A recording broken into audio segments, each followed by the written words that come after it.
Hello. കേൾക്കുന്നുണ്ട്. ആരെയും ഒരാളൊന്ന് സംസാരിച്ചാലല്ലേ മനസ്സിലാവുള്ളൂ.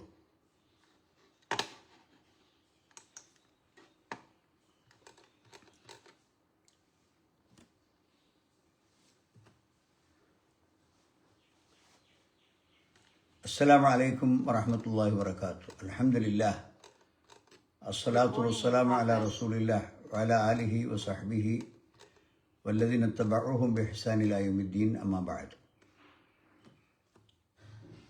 പ്രിയമുള്ള സഹോദരന്മാരെ, ഇന്ന് പുതിയ ഒരു അധ്യായമാണ് നമുക്ക് ക്ലാസ് എടുക്കാനുള്ളത്.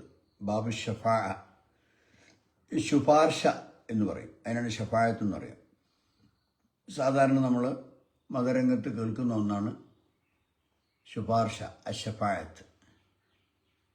അഷഫായത്തുൽ ഉളമ, വലിയ മഹത്തായ ശുപാർശ എന്നൊക്കെ പറയും. അത് നബി സല്ലല്ലാഹു അലൈഹി വസല്ലം പരലോകത്ത് വെച്ച് നടത്തുന്ന ഒരു ശുപാർശക്കാണ് അഷഫായത്തുൽ ഉളമ എന്ന് പറയും. അതായത് ജനങ്ങളെല്ലാം വളരെ വിഷമത്തിലും ബുദ്ധിമുട്ടിലുമാകുന്ന സമയത്ത് അവരുടെ വിചാരണകളൊന്നും നടക്കാതെ സമയവും കാലവും താമസിച്ചങ്ങനെ പോകും. അങ്ങനെ സുദീർഘമായ വിഷമത്തിലാകുമ്പോൾ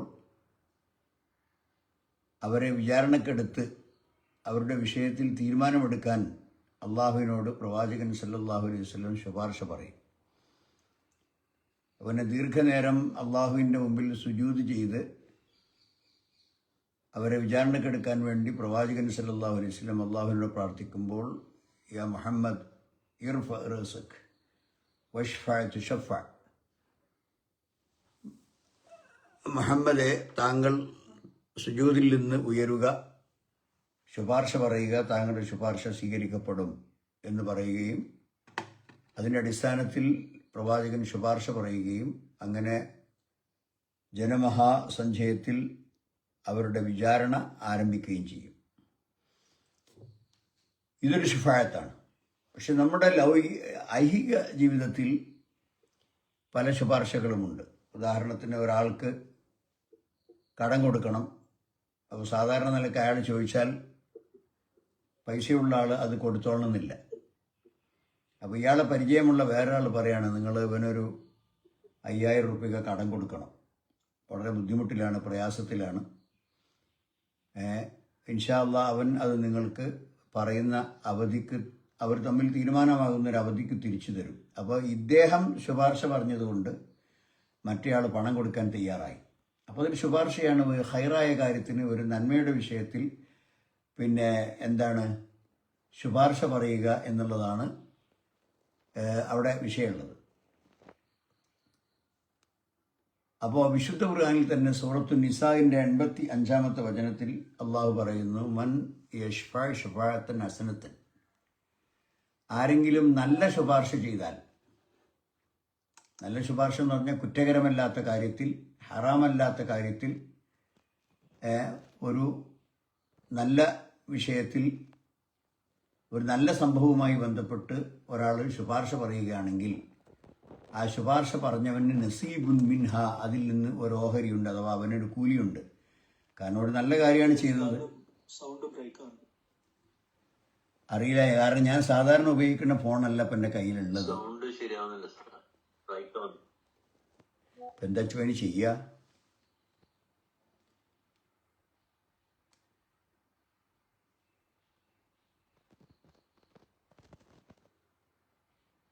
ഇപ്പൊ ശരിയുണ്ടോ?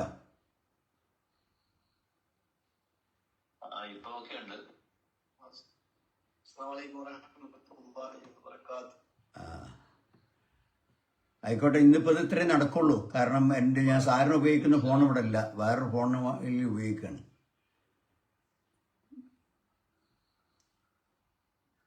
ഞാൻ ബുദ്ധിമുട്ടുള്ളവർക്ക് ഫേസ്ബുക്കിൽ പോയാൽ അവിടെ ലൈവായിട്ട് കൊടുത്തിട്ടുണ്ട് ക്ലാസ്. ഇൻഷാ അല്ലാഹ് ഇവിടെ മൻ യശ്ഫഅ ശഫാഅത്തൻ ഹസനത്തൻ യകുൻ ലഹു നസീബു മിൻഹ.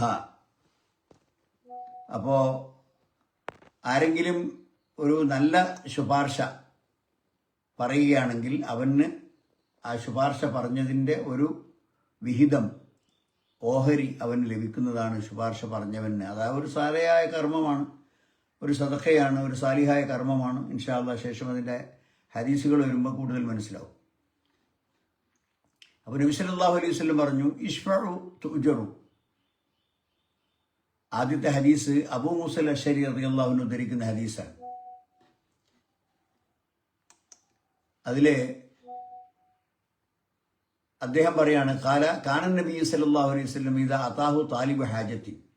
ഇപ്പം നബിയും സഹാബത്തൊക്കെ ഇങ്ങനെ ഒരു സ്ഥലത്ത് ഒരുമിച്ച് കൂടി ഇരിക്കുകയാണെങ്കിൽ ഏതെങ്കിലും ഒരു ആവശ്യം ഉന്നയിച്ചുകൊണ്ട് ഒരാൾ നബി സല്ലല്ലാഹു അലൈഹി വസല്ലമിൻ്റെ അടുക്കൽ വന്നാൽ എന്താണ്, അപ്പോൾ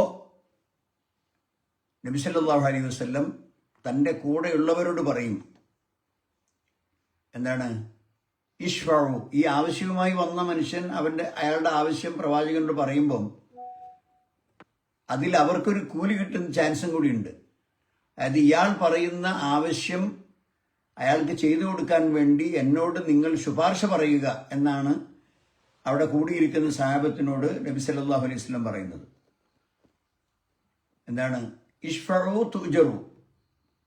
നിങ്ങൾ ഈ വന്ന സഹോദരന് വേണ്ടി നിങ്ങൾ എന്ത് ചെയ്യണം, ശുപാർശ പറയണം. തുജറു, നിങ്ങൾക്ക് അതിൻ്റെ കൂലി കിട്ടും. വയഖ്ലിയല്ലാഹു അലാ ലിസാനി നബിഹി മാ അഹബ്ബ. എന്നാൽ നിങ്ങൾ ശുപാർശ പറഞ്ഞതുകൊണ്ട് അതിൻ്റെ അടിസ്ഥാനത്തിൽ ആയിക്കൊള്ളണമെന്നില്ല ഞാൻ തീരുമാനമെടുക്കുന്നത്. ചിലപ്പോൾ നിങ്ങൾ പറഞ്ഞത് ഒരു പ്രത്യേക കാര്യം ചെയ്തു കൊടുക്കാനായിരിക്കും, പക്ഷെ ഞാൻ ആ കാര്യം അത്ര തന്നെ ആ നിലക്ക് തന്നെ ചിലപ്പോൾ ചെയ്തോണമെന്നില്ല. ആ പ്രവാചകന്റെ മനസ്സിൽ എന്താണോ തോന്നുന്നത് അതനുസരിച്ചാണ് അവിടെ തീരുമാനമെടുക്കുക. അപ്പോൾ ഇവിടെ ശുപാർശ പറഞ്ഞ കൂലി അവർക്ക് നഷ്ടപ്പെടാതിരിക്കാൻ പ്രവാചകൻ സല്ലല്ലാഹു അലൈഹി വസല്ലം അവരോട് ശുപാർശക്ക് പ്രേരണ നൽകി. അതാണ് ഇവിടെ ഈ ഹദീസിൽ നിന്ന് മനസ്സിലാകുന്നത്. ഇശ്ഫഉ തുജറു, നിങ്ങൾ ശുപാർശ പറഞ്ഞോളൂ. നിങ്ങൾ പറയുന്ന ശുപാർശക്ക് നിങ്ങൾക്ക് അള്ളാഹുവിൻ്റെ അടുക്കൽ നിന്ന് കൂലി കിട്ടും. കാരണം ഒരു മനുഷ്യനൊരു നല്ല കാര്യം ഉണ്ടാകാൻ വേണ്ടിയാണല്ലോ നിങ്ങൾ റെക്കമെൻഡ് ചെയ്യുന്നത്. എന്നാൽ യഖ്ലിയല്ലാഹു അലാ ലിസാനി നബിയിഹി മാ അഹബ്ബ. അള്ളാഹു അവൻ ഇഷ്ടപ്പെട്ടത് അവൻ്റെ പ്രവാചകന്റെ നാക്കിലൂടെ വിധി പറയും. അപ്പോൾ അതിൽ തീരുമാനമെടുക്കേണ്ട അതോറിറ്റി പ്രവാചകനാണ്. അത് എന്താണോ അള്ളാഹു തീരുമാനിച്ചത് ആ തീരുമാനം പ്രവാചകനിലൂടെ അള്ളാഹ് നടപ്പാക്കും. മനസ്സിലായില്ലേ? അടുത്ത ഹദീസ് അൻ ഇബ്നു അബ്ബാസ് റളിയല്ലാഹു അൻഹുമാ ഫീ ഖിസ്സത്തി ബരീറ വസൗജിഹ. നബി സല്ലല്ലാഹു അലൈഹി വസല്ലമിന്റെ അടുക്കൽ വന്ന ഒരു സംഗതിയാണ് ബരീറ റളിയല്ലാഹു അൻഹുവിന്റെ സംഭവം. അവരുടെയും ഭർത്താവിൻ്റെയും ഇടക്ക് പിണക്കമുണ്ടായി. അവർ തമ്മിൽ വിവാഹബന്ധം വേർപ്പെടുന്ന ഒരു ഘട്ടമെത്തിയപ്പോൾ ആ പ്രവാചകന്റെ അടുക്കൽ വന്ന ബരീറയോട് നബി സല്ലല്ലാഹു അലൈഹി വസല്ലം ഒരു ശുപാർശ പറഞ്ഞു. ഖാലഹൻ നബി സല്ലല്ലാഹു അലൈഹി വസല്ലം, നബി സല്ലല്ലാഹു അലൈഹി വസല്ലം അവരോട് പറഞ്ഞു, ലോ റാജഅതിഹി, നിങ്ങളുടെ തന്നെ ഭർത്താവായി വീണ്ടും അദ്ദേഹത്തെ നിങ്ങൾ സ്വീകരിച്ചിരുന്നെങ്കിൽ, അതായത് ബരീറയെ ഒഴിവാക്കുന്നതിന് ഭർത്താവിന് വലിയ താല്പര്യമില്ല. ബരീറക്കാണെങ്കിൽ ഭർത്താവുമായി തുറന്നു കൊണ്ടുപോകാൻ താല്പര്യവുമില്ല. രണ്ട് താല്പര്യങ്ങളും തമ്മിൽ ഇവിടെ വിഷമമായി നിൽക്കുകയാണ്, ബുദ്ധിമുട്ടായി നിൽക്കുകയാണ്.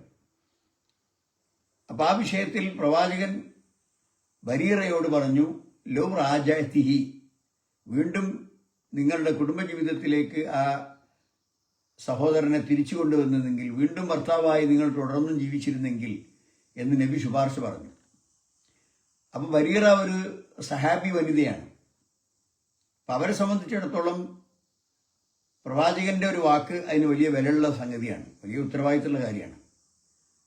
പ്രവാചകൻ ഒരു കാര്യം പറഞ്ഞാൽ അത് നിർബന്ധമായും അത് ചെയ്തിരിക്കണം എന്ന് പ്രവാചകൻ ഉദ്ദേശിക്കുന്നുണ്ടോ, അല്ല അത് എൻ്റെ ഇഷ്ടത്തിന് വിട്ടുതരികയാണോ എന്ന് അവർ അന്വേഷിച്ചു. നോക്കണം ഓരോരുത്തരുടെ അദബ്. ഇവിടെ സഹാബി വനിതന്റെ അദബാണ് നമുക്ക് മനസ്സിലാക്കാൻ സാധിക്കുന്നത്. എന്താണ് സംഗതി? നീ ആ ഭർത്താവിനെ തന്നെ തിരിച്ചെടുത്ത് നിന്റെ കൂടെ കുടുംബജീവിതവുമായി മുന്നോട്ട് പോകാൻ അങ്ങനെ ചെയ്തെങ്കിൽ എന്ന് പ്രവാചകൻ താല്പര്യപ്പെട്ടപ്പോൾ അവർ ചോദിച്ചു, അല്ലയോ പ്രവാചകരെ, യാ റസൂലല്ലാഹ് തഅ്മുറുനീ, വീണ്ടും അയാളെ എൻ്റെ ഭർത്താവായി സ്വീകരിക്കാൻ താങ്കൾ എന്നോട് കൽപ്പിക്കുകയാണോ? അമ്ര എന്ന് പറഞ്ഞ കൽപ്പന എന്നാണ്. തഅ്മുറുനീ എന്ന് പറഞ്ഞാൽ നിങ്ങൾ എന്നോട് കൽപ്പിക്കുകയാണോ? കൽപ്പിക്കുകയാണെങ്കിൽ പിന്നെ ഇതാ ഖദല്ലാഹു റസൂലു അമ്രൻ അൻ യകൂന ലഹുമുൽ ഖിയറത്തു മിൻ അംരിഹിം, അള്ളാഹു റസൂൽ ഒരു കാര്യം വിധിക്കുക, തീരുമാനമാക്കി പറയാം. അങ്ങനെ പറഞ്ഞാൽ പിന്നെ അവർക്ക് സ്വാതന്ത്ര്യമില്ല, അതനുസരിച്ചേ പറ്റുള്ളൂ. അള്ളാഹുവിൻ്റെ വചനങ്ങൾ, പ്രവാചകന്റെ നിർബന്ധമായ നിർദ്ദേശങ്ങൾ അത് പാലിക്കാൻ വിശ്വാസികൾ ബാധ്യസ്ഥരാണ്. അപ്പോൾ വരിയർ ചോദിച്ചു, അള്ളാഹുവിൻ്റെ പ്രവാചകർ നിങ്ങൾ എന്നോട് കൽപ്പിക്കുകയാണോ? കാല ഇന്നമ അശ്വഴു, ഞാൻ കൽപ്പിക്കുന്നില്ല, ശുപാർശ പറയണം. ആ സഹോദരന് വേണ്ടി ഞാൻ നിന്നോട് ശുപാർശ പറയാണ്.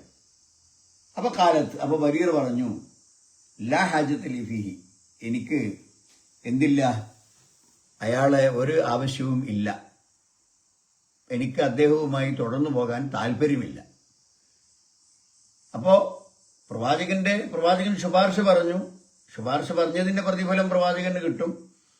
അതേസമയം ഈ സഹോദരിക്ക് പല കാരണങ്ങളാൽ, അത് പ്രവാചകനോട് വിശദീകരിച്ചിരിക്കാം, അതല്ലെങ്കിൽ അവരുടെ മനസ്സിൽ കുറെ കാര്യങ്ങൾ ഉണ്ടായിരിക്കാം. ഏതായാലും തുടർന്നു പോകാൻ ഇഷ്ടപ്പെടുന്നില്ല, എനിക്ക് ആവശ്യമില്ല എന്ന് അവർ പറഞ്ഞു. അപ്പം അങ്ങനെ ഉള്ള ഒരു സംഭവത്തിൽ പ്രവാചകൻ സല്ലല്ലാഹു അലൈഹി വസല്ലം ശുപാർശ പറഞ്ഞതാണ്. ശുപാർശ എന്ന് പറഞ്ഞാൽ എല്ലാവർക്കും അറിയാം, മറ്റൊരാൾക്ക് വേണ്ടി മധ്യസ്ഥനാവുക, അല്ലെങ്കിൽ മറ്റൊരാൾക്ക് വേണ്ടി ഇടയിൽ ഇടപെടുക. ഒന്നുകിൽ അയാൾക്ക് എന്തെങ്കിലും ഒരു ഉപകാരം ചെയ്തു കൊടുക്കണമെന്ന് പറയലായിരിക്കും, അതല്ലെങ്കിൽ അയാൾക്ക് സംഭവിച്ചിട്ടുള്ള ഏതെങ്കിലും ഒരു ബുദ്ധിമുട്ട് അത് ലഘൂകരിച്ച്, ഉദാഹരണത്തിന് ഒരാൾ കടം വാങ്ങി, സമയത്തിന് കടം കൊടുക്കാൻ കഴിഞ്ഞില്ല, അപ്പൊ അയാൾ ആകെ കൂടി ദേഷ്യം പിടിച്ച് നിൽക്കുകയാണ്. കടം കിട്ടേണ്ട ആള് കടം കൊടുക്കേണ്ട ആളോട് ഇങ്ങനെ വലിയ വെറുപ്പിൽ നിൽക്കുകയാണ്. ഈ കടം കൊടുക്കേണ്ട ആൾ വന്നു, എന്നിട്ട് ഇയാളെ അറിയുന്ന വേറൊരാളോട് പറഞ്ഞു, നിങ്ങളൊന്ന് സംസാരിക്കുക അയാളോട്, ഞാൻ പൈസ കൊടുക്കാനുള്ളതൊക്കെ ശരിയാണ്, സമയത്തിന് കൊടുക്കാൻ എനിക്ക് സാധിച്ചിട്ടില്ല, ഞാൻ ബുദ്ധിമുട്ടിലാണ്, അതിനൊന്ന് അയാളുടെ അടുത്ത് വന്നിട്ട് നിങ്ങളൊന്ന് സംസാരിക്കണം. അപ്പോൾ ഇയാൾക്ക് ഉണ്ടാകുന്നൊരു ബുദ്ധിമുട്ടാണ്, കടം കൊടുക്കാനുള്ള വ്യക്തി കിട്ടാനുള്ള വ്യക്തി കൊടുക്കാനുള്ള വ്യക്തിയോട് അത് വീട്ടണം എന്ന് നിർബന്ധിക്കുമ്പോൾ ഇയാൾ വിഷമത്തിലായി. അപ്പം ആ ഒരു വിഷമാവസ്ഥ പരിഹരിച്ചു കൊടുക്കാൻ വേണ്ടി കടം കിട്ടേണ്ടവനോട് വേറൊരാൾ ശുപാർശ പറയുക, നിങ്ങൾ കുറച്ചുകൂടി അവധി കൊടുക്കുക, ഒരു 2-3 മാസം കൂടി നീട്ടിക്കൊടുക്കുക. അപ്പോഴേക്ക് അവനത് എന്ത് ചെയ്യും, നിങ്ങൾക്ക് കടം വീട്ടാൻ നിങ്ങളെ സഹായിക്കും.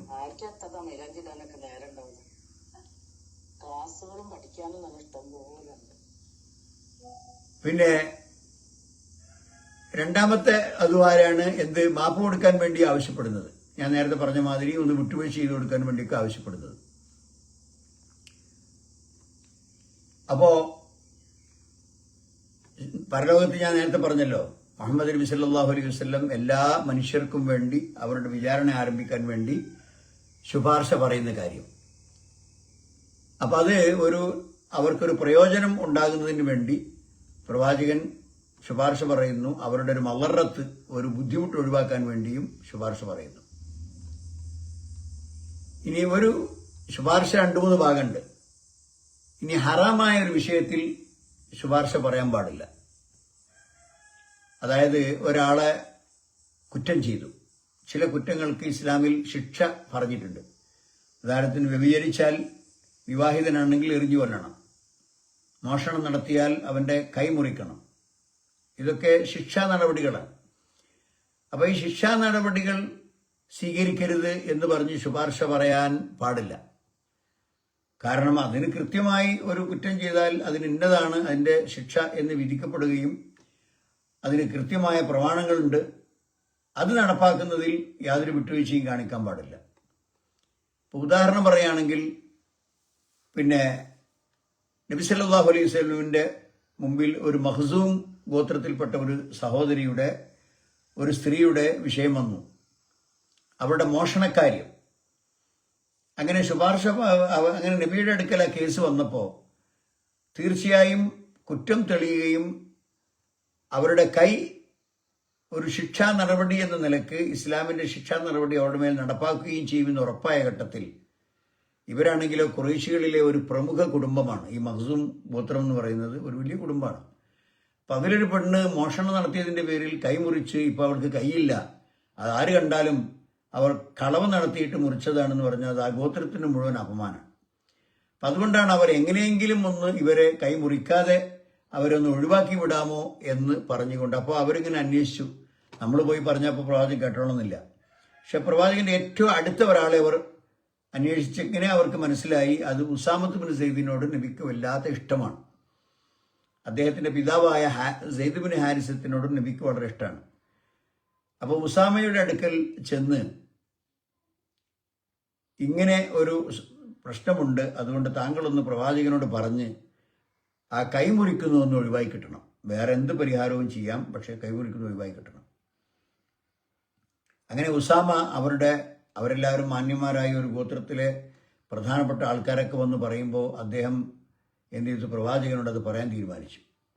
അങ്ങനെ അദ്ദേഹം വന്ന് പ്രവാചകനോട് അത് അവതരിപ്പിച്ചു വിഷയം. അപ്പോൾ പ്രവാചകന് വളരെയധികം ദേഷ്യം ആ വിഷയത്തിലുണ്ടായി. അപ്പോൾ നിങ്ങൾക്കറിയാം ആ മഖ്സൂം ഗോത്രക്കാരി ചെയ്തിരുന്ന കുറ്റം എന്ന് പറഞ്ഞാൽ അവർ സാധനങ്ങളൊക്കെ വായ്പ വാങ്ങും. ഉദാഹരണത്തിന് അടുത്ത വീട്ടിൽ നിന്ന് ഒരു കലം, അല്ലെങ്കിൽ ഭക്ഷണം ഉണ്ടാക്കുന്ന ഒരു പാത്രം, അല്ലെങ്കിൽ ഭക്ഷണം വിളമ്പുന്ന ഒരു പാത്രം, അല്ലെങ്കിൽ വീട്ടിലെ ഏതെങ്കിലും ഒരു ഉപകരണം, കൈക്കോട്ടോ വിക്കാസോ എന്തെങ്കിലും ആട്ടെ, അത് അടുത്ത വീട്ടിൽ നിന്ന് വാങ്ങി പിന്നെ ഒരു വീട്ടുകാർ അടുത്ത അയൽവാസികളല്ലേ കൊണ്ടുവന്ന് തന്നോളും എന്ന് പറഞ്ഞ് അവരതിനെക്കുറിച്ച് ചോദിക്കാതെ കുറേ നാളുകൾ നീണ്ടുപോയി. പിന്നീട് എവിടെയാ അന്ന് വാങ്ങിയ വിക്കാസ് എവിടെ, അല്ലെങ്കിൽ അന്ന് വാങ്ങിയ കൈക്കോട്ട് എവിടെ നിൽക്കും? ഞാൻ നിങ്ങളതൊന്നും വാങ്ങിയിട്ടില്ല, നിങ്ങൾക്ക് മറന്നുപോയതാണ്, ഓർമ്മയില്ലാതായതാണ് എന്ന് പറയാം. ഇങ്ങനെ വായ്പ വാങ്ങുന്ന വസ്തുക്കൾ അതിൻ്റെ സമയത്ത് തിരിച്ചു കൊടുക്കാതെ പിന്നീട് അത് നിഷേധിക്കുന്ന സ്വഭാവക്കാരിയായിരുന്നു ഈ പെണ്ണ്. അത് മോഷണമാണ്, അത് കളവാണ്. കളവ് പറഞ്ഞുകൊണ്ട് മറ്റൊരുത്തൻ്റെ മുതൽ കൈവശപ്പെടുത്തുന്ന കാര്യമാണ്. അപ്പം ആ വിഷയത്തിൽ പ്രവാചകൻ സല്ലല്ലാഹു അലൈഹി വസല്ലം എന്ത് തീരുമാനിച്ചു?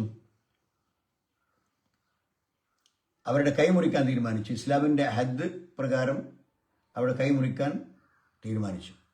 അപ്പോഴാണ് ഈ ശുപാർശയൊക്കെ വന്നത്. അപ്പോൾ നബി സല്ലല്ലാഹു അലൈഹി വസല്ലം ആകെ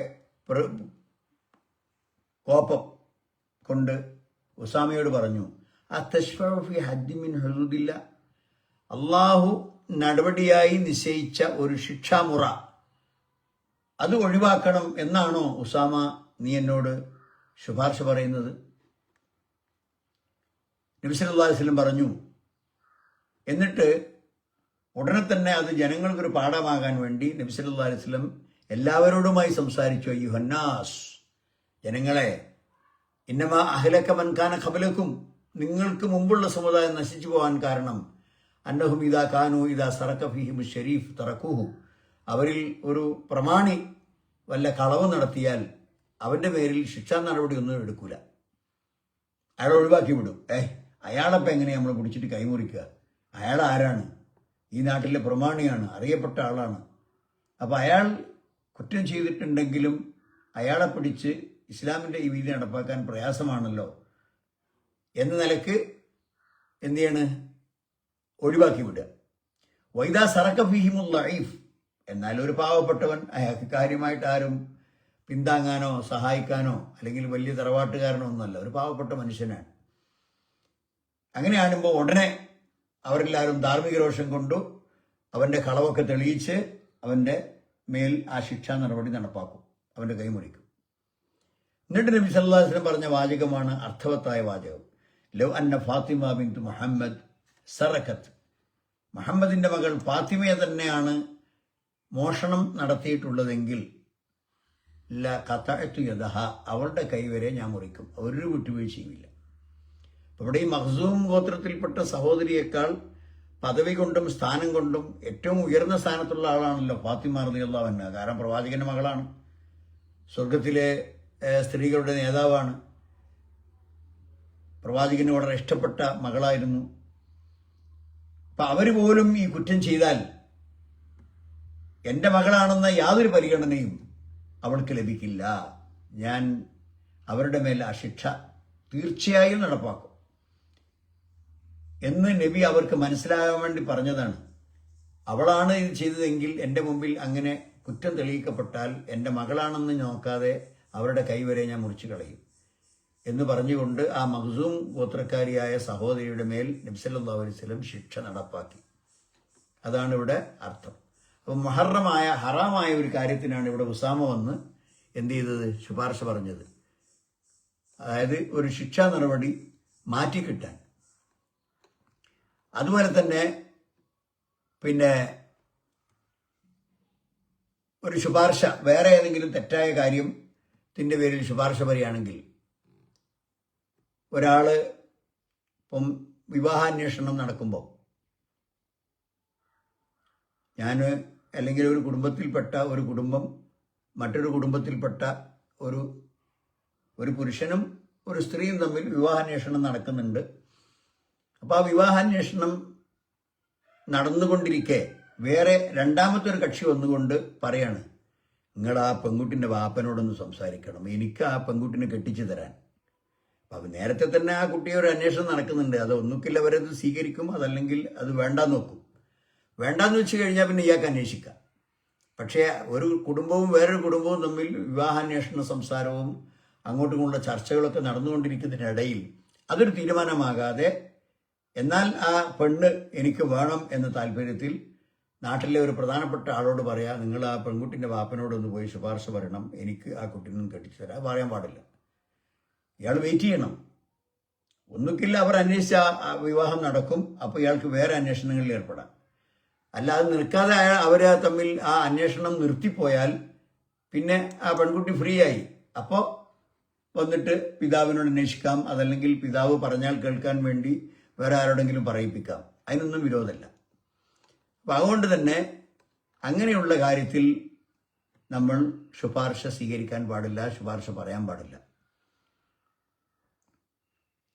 പിന്നെ അതേമാതിരി തന്നെ ഹറാമായ കാര്യങ്ങൾ, മദ്യം, പുകവലി, സിഗരറ്റ്, അതുപോലെ തന്നെയുള്ള വസ്തുക്കൾ, അതൊക്കെ വില പറഞ്ഞും എന്നിട്ട് അതിന് മതിയായ വിലക്ക് അതിൻ്റെ ഉടമസ്ഥൻ വിൽക്കുന്നില്ല, അപ്പം നിങ്ങളൊന്ന് ശുപാർശ പറയുമെന്ന് ചോദിച്ചാൽ നമുക്ക് ശുപാർശ പറയാൻ പറ്റില്ല. കാരണം അത് ഹറാമായ വസ്തു, തീരെ ഉപയോഗിക്കാൻ തന്നെ പാടില്ലാത്ത വസ്തു, അതിനാണ് പിന്നെ വില കുറച്ച് കൊടുക്കണമെന്ന് ശുപാർശ പറയാൻ വേണ്ടി ആവശ്യപ്പെടുന്നത്. അത് നമുക്ക് സ്വീകരിക്കാൻ പറ്റില്ല. എന്നാൽ അനുവദനീയമായ കാര്യങ്ങളിൽ യാതൊരു ബുദ്ധിമുട്ടുമില്ല, നമുക്ക് ശുപാർശ പറയാം. പിന്നെ ഉദാഹരണത്തിന് വീട് നമുക്ക് വിലക്ക് വാങ്ങണം. അപ്പോൾ അയാളൊരു വില പറഞ്ഞു, മറ്റേയാൾക്കത് വലിയ വിലയായിട്ടാണ് തോന്നിയത്. അപ്പം നിങ്ങളൊന്ന് അയാളോട് സംസാരിക്കുക, ആ വീടൊന്ന് കുറച്ച് പൈസ കുറച്ചിട്ട് എനിക്ക് വിൽക്കാൻ ഒന്ന് നിങ്ങൾ ശുപാർശ പറയണം. അത് അനുവദനീയമായൊരു കാര്യമാണ്, അതിന് ശുപാർശ പറയാം എന്നുള്ളതാണ് നമുക്കിതിൽ നിന്ന് മനസ്സിലാകുന്നത്. ഇനി പ്രധാനപ്പെട്ട ഒരു അധ്യായം, ബാബുൽ ഇസ്ലാഹി ബൈനന്നാസ്, ജനങ്ങൾക്കിടയിൽ സുൽഹുണ്ടാക്കുക. എന്തെങ്കിലും കാരണവശാൽ വ്യക്തികൾ തമ്മിലോ ഒരു സംഘം മറ്റൊരു സംഘത്തിൻ്റെ ഇടയിലോ ചിലപ്പോൾ എന്തെങ്കിലും പിണക്കങ്ങളുണ്ടാകും, അതൃപ്തികളുണ്ടാകും, ഭിന്നതകളുണ്ടാകും. അതങ്ങനെ രൂക്ഷമായി കൂടുതൽ ശത്രുതയിലേക്ക് മാറും. അത്തരമൊരു ഘട്ടങ്ങളിൽ ഒരു സമൂഹത്തിൻ്റെ സുരക്ഷിതത്വത്തിനും അവർക്കിടയിലുള്ള പരസ്പര ബന്ധങ്ങൾ രമ്യമായി മുന്നോട്ട് പോകാനും വേണ്ടി അങ്ങനെ തെറ്റി നിൽക്കുന്നവരോ അഭിപ്രായ ഭിന്നതയിൽ അകപ്പെട്ടവരോ ആയ വ്യക്തികളോ സമൂഹങ്ങളോ തമ്മിൽ ഇടപെട്ട് സുൽഹുണ്ടാക്കുക എന്ന് പറയുന്നത് ഒരു വലിയ മതബാധ്യതയാണ്. അത് നിർവഹിക്കണമെന്നാണ് ഖുർആന്റെയും പ്രവാചകൻ സല്ലല്ലാഹു അലൈഹി വസല്ലമിൻ്റെ വചനങ്ങളുടെയും സാരാംശം. അപ്പോൾ അങ്ങനെ ശുപാർശ അല്ലെങ്കിൽ ഇസ്ലാഹ്, നിങ്ങൾ രണ്ടാളുകൾക്കിടയിൽ തെറ്റി നിൽക്കുന്ന രണ്ടാൾക്കിടയിൽ ഇസ്ലാഹ് ഉണ്ടാക്കുകയാണെങ്കിൽ അതിനുവേണ്ടി നിങ്ങൾ ചിലപ്പോൾ ഓരോരുത്തരോടും ഒറ്റക്കൊറ്റക്ക് സംസാരിക്കേണ്ടി വരും. ആ സംസാരം ചിലപ്പോൾ മൂന്നാമത്തെ ഒരാളെ കേൾക്കാൻ പറ്റുകയില്ല. വളരെ സമർത്ഥമായി ഈ തെറ്റി നിൽക്കുന്ന രണ്ടാളുകളോട് ഒറ്റക്കൊറ്റക്ക് സംസാരിച്ച് അവരെ ഈ യോജിപ്പിൻ്റെ ഭാഗത്തേക്ക് അടുപ്പിക്കാൻ ചിലപ്പോൾ സ്വകാര്യമായി സംസാരിക്കേണ്ടി വരും. അങ്ങനെ സ്വകാര്യമായി സംസാരിക്കുന്ന കാര്യത്തിൽ ഒരു തെറ്റുമില്ല. ഇങ്ങനെയുള്ള ഇസ്ലാഹ് ഉണ്ടാക്കുന്ന വിഷയമാണ് ഉദ്ദേശമെങ്കിൽ, ഖൈറാണ് ഉദ്ദേശമെങ്കിൽ. എന്നാൽ കുറേ സ്വകാര്യ സംസാരങ്ങളുണ്ട്. അതിനാണ് ഗീബത്ത്, നമീമത്ത് എന്നൊക്കെ പറയാം. അതായത് വേറൊരാളെ കുറിച്ച് കുറ്റങ്ങൾ പറഞ്ഞു കൊടുക്കുക, ഒരാളോട് വല്ല അയാളുടെ അടുത്ത് ചെന്നിട്ട് മറ്റുള്ള ആളുകളെക്കുറിച്ചോ മറ്റ് കാര്യങ്ങളെക്കുറിച്ചൊക്കെ തെറ്റായ വിവരങ്ങൾ കൊടുക്കുക. അങ്ങനെയുള്ള സ്വകാര്യ സംഭാഷണങ്ങൾ വളരെ കുറ്റകരമായ കാര്യമാണ്. നബി സല്ലല്ലാഹു അലൈഹി വസല്ലമക്ക് ഖുർആനിൽ വചനമിറങ്ങി, ലാ ഖൈറ ഫീ കസീരിൻ മിൻ നജ്വാഹും, അവരുടെ സ്വകാര്യ സംഭാഷണങ്ങൾ അധികവും ഖൈറല്ല. ചിലപ്പോൾ ആളുകൾ തമ്മിൽ തെറ്റിക്കാൻ, ചിലപ്പോൾ ഗോത്രങ്ങൾ തമ്മിൽ യുദ്ധമുണ്ടാക്കാൻ, ചിലപ്പോൾ വേറെ ഏതെങ്കിലും ഭൗതികമായ താല്പര്യങ്ങൾ വെച്ചുകൊണ്ട് അവർ ചില സ്വകാര്യ ഗൂഢാലോചനകൾ നടത്തും. അത്തരം അധിക ഗൂഢാലോചനകളും അവർക്ക് ഖൈറില്ല. എന്നാൽ ഖൈറുള്ള ഗൂഢാലോചനകൾ ഉണ്ട്, സ്വകാര്യ സംഭാഷണങ്ങളുണ്ട്. എന്താണ്? ഇല്ലാ മൻ അമറ ബി സദഖത്തിൻ, സദഖ ധർമ്മം ചെയ്യാൻ പ്രേരിപ്പിക്കുക. ഇപ്പോൾ പണക്കാരനായ ഒരാളുടെ അടുക്കൽ ചെന്ന് വളരെ പാവപ്പെട്ടവനും കഷ്ടപ്പെട്ടവനുമായ ഒരാൾക്ക് സഹായിക്കണം എന്ന് സ്വകാര്യമായിട്ട് പറയാം. അത് പരസ്യപ്പെടുത്തിയാൽ ചിലപ്പോൾ ആ സഹായം കിട്ടേണ്ട വ്യക്തിയുടെ മാനം നഷ്ടപ്പെടും. അയാൾ അങ്ങനെയൊന്നും ആൾക്കാരോട് കീർത്തിച്ച് ചോദിക്കാത്തവനും തൻ്റെ ബുദ്ധിമുട്ടുകളും വിഷമങ്ങളും ആരുടെ മുമ്പിലും വെളിപ്പെടുത്താത്ത മാന്യമായി ജീവിക്കുന്ന ആളായിരിക്കും. അപ്പോൾ പണക്കാരൻ്റെ അടുക്കൽ പോയി വളരെ സ്വകാര്യമായിട്ട് പറയാം, നമ്മളാള് അറിയാലോ, മുഖന്ന ആള്, അയാൾ വളരെയധികം ബുദ്ധിമുട്ടിലാണ്, വളരെയധികം പ്രയാസമാണ് വീട്ടിൽ, അയാൾ അങ്ങനെയൊന്നും തൻ്റെ ബുദ്ധിമുട്ടുകൾ ആരോടും പറയാത്ത ആളാണ്, എന്തെങ്കിലും അയാൾ സഹായിക്കാൻ പറ്റുമോ എന്ന് സ്വകാര്യമായി പറയാം. അതിനാണ് ഇല്ലാമൻ അമറ ബി സദഖ, സദഖ നൽകുന്നതിന് വേണ്ടി ശുപാർശ പറയുന്ന സ്വകാര്യ സംഭാഷണം. ഔ മഅറൂഫിൻ, ഒരു നന്മ ഉണ്ടാകാൻ വേണ്ടി സ്വകാര്യമായി മറ്റൊരാൾ പോയി നിന്ന് സംസാരിക്കുന്നത്. ഔ ഇസ്ലാഹിം ബൈനന്നാസി, അല്ലെങ്കിൽ രണ്ട് തെറ്റി നിൽക്കുന്ന ആളുകൾക്കിടയിൽ സുലുഹുണ്ടാക്കുക. ബൈനന്നാസ്, ജനങ്ങൾക്കിടയിൽ സുലുഹുണ്ടാക്കുന്നതിന് വേണ്ടി സംസാരിക്കുക. അപ്പം ഇത്തരം നല്ല ഉദ്ദേശങ്ങൾ അല്ലാത്ത അധിക സ്വകാര്യ സംഭാഷണങ്ങളും കുറ്റകരമാണ്. എന്തെങ്കിലും ചില സ്വാർത്ഥ താല്പര്യങ്ങൾ, ചിലപ്പോൾ അതൃപ്തികരമായ, സമൂഹത്തിന് ഗുണകരമല്ലാത്ത കാര്യങ്ങൾ അതിലുണ്ടാവാം. അതുകൊണ്ട് ഈ കാര്യങ്ങളിൽ സ്വകാര്യ സംഭാഷണത്തിൽ യാതൊരു തെറ്റുമില്ല.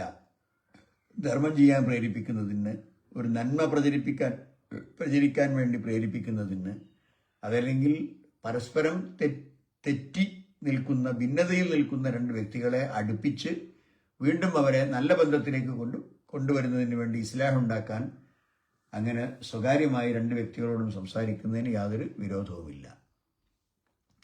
സൂറത്ത് നിസായിൽ തന്നെ പറയുന്നത് വസ്സുൽഹു ഖൈറുൻ, തെറ്റി നിൽക്കലല്ല നല്ലത്, സുൽഹിൽ യോജിക്കലാണ് നല്ലത്. സുൽഹ് ഉണ്ടാക്കലാണ് എപ്പോഴും നല്ലത്. അതുപോലെ തന്നെ സൂറത്തുൽ അംഫാലിൽ ഫത്തഖുല്ലാഹ വ അസ്ലിഹു ദാത ബൈനിക്കും, നിങ്ങൾ അള്ളാഹുവിനെ സൂക്ഷിക്കുക, പരസ്പര ബന്ധങ്ങളെ നിങ്ങൾ നന്നാക്കുക. വ അസ്ലിഹു ദാത ബൈനിക്കും. അപ്പം എതിർപ്പും വലബും ദേഷ്യവും വെറുപ്പും വിദ്വേഷവും ഇതെല്ലാം മനസ്സിൽ കൊണ്ട് നടക്കുന്നതിനേക്കാൾ നിങ്ങൾക്ക് ഏറ്റവും നല്ല കാര്യമെന്ന് പറയുന്നത് നിങ്ങൾ പരസ്പരം യോജിപ്പിലെത്തലാണ്. അതുകൊണ്ട് അസ്ലിഹു ദാത ബൈനിക്കും, നിങ്ങൾക്കിടയിൽ നിങ്ങൾ സുലുഹുണ്ടാക്കണം. സൂറത്തുൽ ഹുജറാത്തിന്റെ 10-ാമത്തെ വചനത്തിൽ അള്ളാഹു പറയുന്നു, ഇന്നമൽ മുഅ്മിനൂന ഇഖ്വ ഫഅസ്ലിഹു ബൈന അഖവൈക്കും, വിശ്വാസികൾ പരസ്പരം സഹോദരന്മാരാണ്, ഇഖ്വത്താണ്. അൽ മുസ്ലിമു അഖുൽ മുസ്ലിം, ഒരു മുസ്ലിം മറ്റൊരു മുസ്ലിമിൻ്റെ അഖാണ്. അതുകൊണ്ട് ഫഅസ്ലിഹു ബൈന അഖവൈക്കും, ഭിന്നതയിൽ നിൽക്കുന്ന രണ്ട് സഹോദരന്മാർക്കിടയിൽ നിങ്ങൾ സുൽഹുണ്ടാക്കണം. അപ്പം അവർ നല്ല കൂട്ടുകാരായിരുന്നു, നല്ല ബന്ധമായിരുന്നു, ചില കാരണങ്ങളാൽ അവരിപ്പോൾ അകന്നു, പരസ്പരം ശത്രുതയിലാണുള്ളത്, വെറുപ്പിലാണുള്ളത്. അപ്പം അങ്ങനെയുള്ള രണ്ട് സഹോദരന്മാരുണ്ടെങ്കിൽ ഫഅസ്ലിഹു, നിങ്ങൾ അവർക്കിടയിൽ സുൽഹുണ്ടാക്കുക. അതാണ് ഇവിടെ ഉദ്ദേശിക്കപ്പെടുന്ന കാര്യം. അപ്പോൾ സുൽഹുണ്ടാക്കുക എന്നുള്ള പറയുന്നത് വളരെ പുണ്യകരമായ കാര്യമാണ്. അത് വ്യക്തികൾക്കിടയിലാണെങ്കിലും സമൂഹങ്ങൾക്കിടയിലാണെങ്കിലും വളരെ പുണ്യകരമായ കാര്യമാണ് എന്ന് കാണാൻ സാധിക്കും. ഇനി അള്ളാഹു തന്നെ അതിനെക്കുറിച്ച് പരാമർശിക്കുന്ന ചില വചനങ്ങൾ കാണാം. അപ്പോൾ ഈ ശത്രുതയും വിദ്വേഷത്തിലും കഴിഞ്ഞുകൂടുന്ന വ്യക്തികൾക്കിടയിൽ അള്ളാഹുവിൻ്റെ പൊരുത്തം ആഗ്രഹിച്ചുകൊണ്ട് അങ്ങനെ സുലുഹുണ്ടാക്കുകയാണെങ്കിൽ അത് വലിയ പ്രതിഫലാർഹമായ കാര്യമാണെന്ന് ഖുർആൻ പറയുന്നു. ഓമൻ യഫ്അൽ ദാലിക ഇബ്തിഗാ മർളാത്തില്ലാഹി, അള്ളാഹുവിൻ്റെ പൊരുത്തം തൃപ്തി ആഗ്രഹിച്ചുകൊണ്ട് വല്ലവനും ഇങ്ങനെ സുലുഹുണ്ടാക്കാനുള്ള പരിശ്രമം നടത്തിയാൽ സൗഫ നൂതിഹി അജ്റൻ അളീമ, ആ പരിശ്രമിച്ച വ്യക്തിക്ക് അള്ളാഹു വലിയ കൂലി നൽകും. അപ്പോൾ തെറ്റി നിൽക്കുന്ന രണ്ട് വ്യക്തികളും വിട്ടുവീഴ്ച ചെയ്തുകൊണ്ട് വെറുപ്പും വിദ്വേഷങ്ങളൊക്കെ മാറ്റി നിർത്തി നല്ല ബന്ധത്തിൽ മുന്നോട്ട് കൊണ്ടുപോകാൻ തീരുമാനിക്കുകയാണെങ്കിൽ അവർക്കുണ്ടാവും കൂലി. അങ്ങനെ നല്ല ബന്ധത്തിൽ ഒന്നിച്ച് മുന്നോട്ട് പോകാൻ അവരെ പ്രേരിപ്പിച്ച് അതിനുവേണ്ടി അവരെ സന്നദ്ധമാക്കിയ മധ്യസ്ഥൻ, ഇടയ്ക്ക് ഇസ്ലാഹ് നടത്തുന്ന ആളുണ്ടെങ്കിൽ അയാൾക്കും വമ്പിച്ച കൂലിയുണ്ട് എന്നർത്ഥം.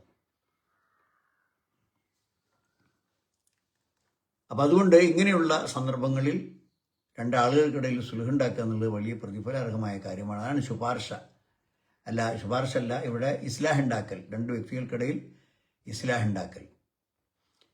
ഇപ്പോൾ ഭാര്യാഭർത്താക്കന്മാർക്കിടയിൽ തെറ്റിയാൽ, അവർക്കിടയിൽ പിണക്കമുണ്ടായാൽ ആ രണ്ട് വ്യക്തികൾക്കിടയിൽ സുലുഹുണ്ടാക്കണം.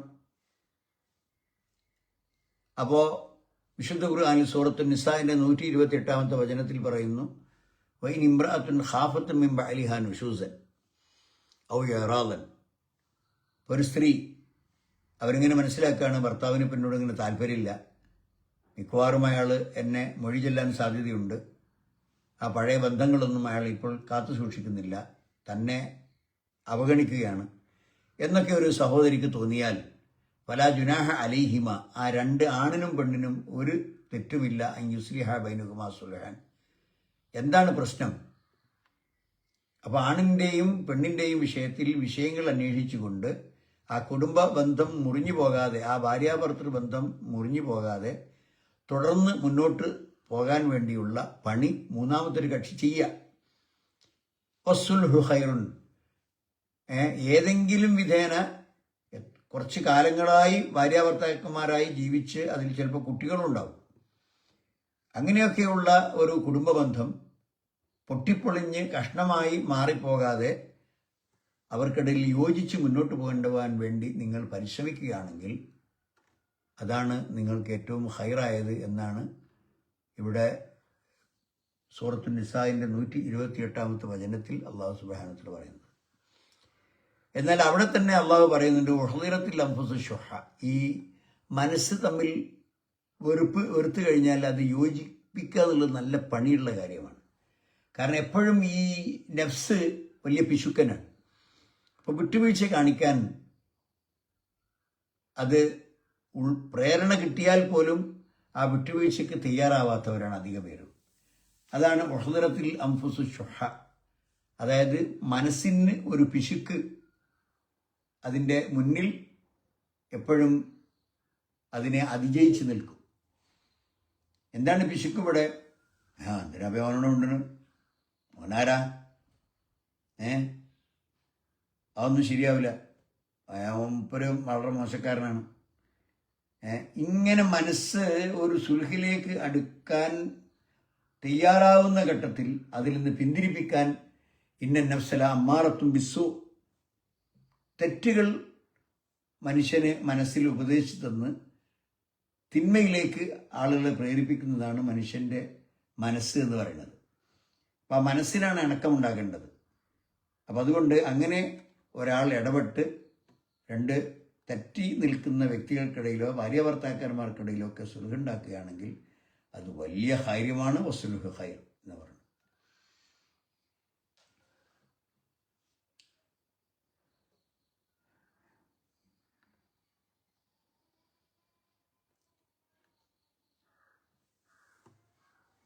ഇനി സമയമുണ്ടോയെന്ന് അറിയില്ല, നമ്മളെ സമയം ഇന്ന് കഴിഞ്ഞു.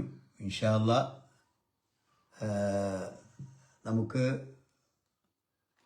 മറ്റൊരു ഹദീസുണ്ട് വളരെ പ്രധാനപ്പെട്ട, പക്ഷേ അത് വിശദീകരിക്കേണ്ട ഹദീസാണ്. അതുകൊണ്ട് ഇൻഷാ അല്ലാഹ് നമുക്ക് അടുത്ത ആഴ്ച ക്ലാസ് ഇൻഷാ അല്ലാഹ് എടുക്കുന്നതാണ്. അള്ളാഹു സുബ്ഹാനഹു തആല നമ്മുടെ എല്ലാ നല്ല ഉദ്ദേശങ്ങളും നമുക്ക് സഫലമാക്കി തരട്ടെ. കൂടുതൽ പഠിക്കാനും കൂടുതൽ അറിവ് സമ്പാദിക്കാനും അള്ളാഹു നമുക്ക് തൗഫീഖ് നൽകുമാറാകട്ടെ. വആഖിറു ദഅവാന അനിൽ ഹംദുലില്ലാഹി റബ്ബിൽ ആലമീൻ. അല്ലാഹുമ്മ സ്വല്ലി വസല്ലിം വബാരിക് അലാ അബ്ദിക വറസൂലിക മുഹമ്മദ്.